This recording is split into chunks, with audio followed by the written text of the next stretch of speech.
guys. Welcome to Tutor Sisters channel. Please subscribe to our channel to help us grow.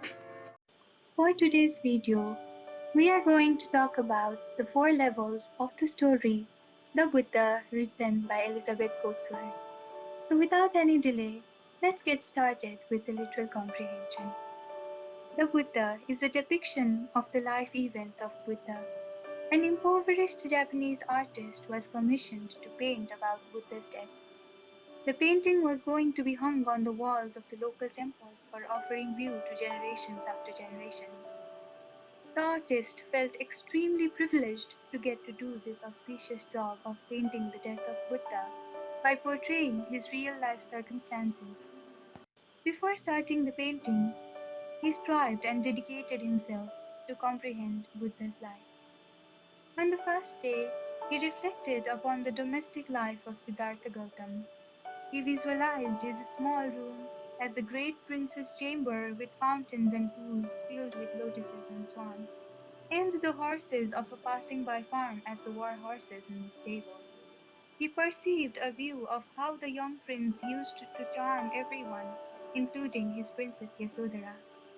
He imagined his housekeeper coming with his midday meal as servants serving him dishes heaped with the rarest food. His cat Good Fortune became a lady there to entertain him with her dances. He imagined Buddha's luxurious and princely life filled with materialistic pleasure. On the second day, he experienced the renunciation of Buddha. He imagined Buddha going out on a chariot and observing the old, sick, poor, and needy, and realizing his wealth could not help them. Being a prince, he always wondered if all the world could be as happy as those who lived in palaces. This persuaded him to abandon the worldly pleasures of the palace, his wife, and even his newly born son. The artist reflected this sacrifice by sending his midday meal without tasting it. On the third day, the artist imagined Buddha's enlightenment, where he got nirvana under the Bodhi tree. The artist visualized the housekeeper and Good Fortune as his first disciples to whom he taught peace and love. On this day, the artist could finally comprehend Buddha's image as someone who has found peace and given to others. He imagined Buddha reaching his 80s and 90s and finally his death. He envisions all the animals being there to bid him farewell. In this way, the artist lived the whole marvelous life of Buddha in 3 days. He had observed Buddha's life so intensely that he got tired and fell asleep for 24 hours. On waking up, he started to paint and painted his 3 days contemplation in less than 3 hours. The housekeeper and Good Fortune stood there and appreciated the artist's talent. Now, talking about the interpretation, the text provides a detailed information about the life of Buddha and the Japanese Buddhist culture. It summarizes the entire life of Buddha through the artist's imagination. It tries to spread the importance of good preparation for better and easy execution, demonstrating the artist's 3-day-long preparation, resulting quick and beautiful execution. This also hints that our full-fledged attention and imagination helps us to come up with new ideas as we are more likely to explore them. The text further shows the essence of meditation and concentration in an exquisite and proficient art like painting. The story carries a notable lesson that one can grow capabilities through meditation. It further shows the delicateness and difficulty to understand others' life.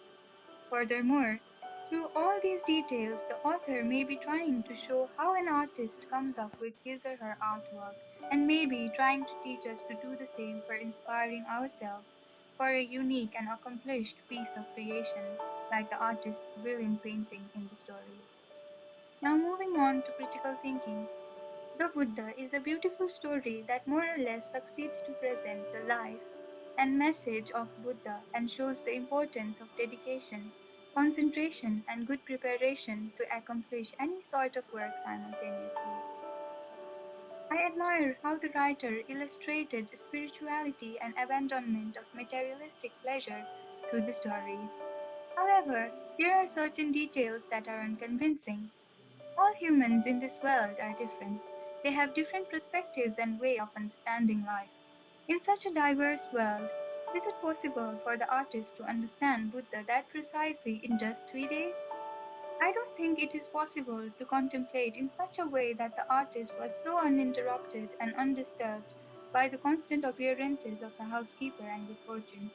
Similarly, the artist's 3 day long, unbroken imagination and his continuous sleep for 24 hours straight somewhere lacks realistic touch.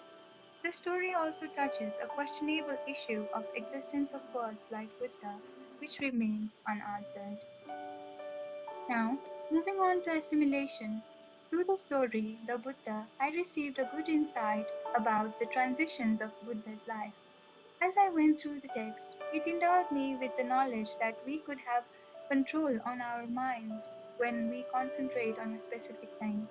Likewise, I was able to understand the importance of contemplation and preparation before starting any kind of job, especially something creative.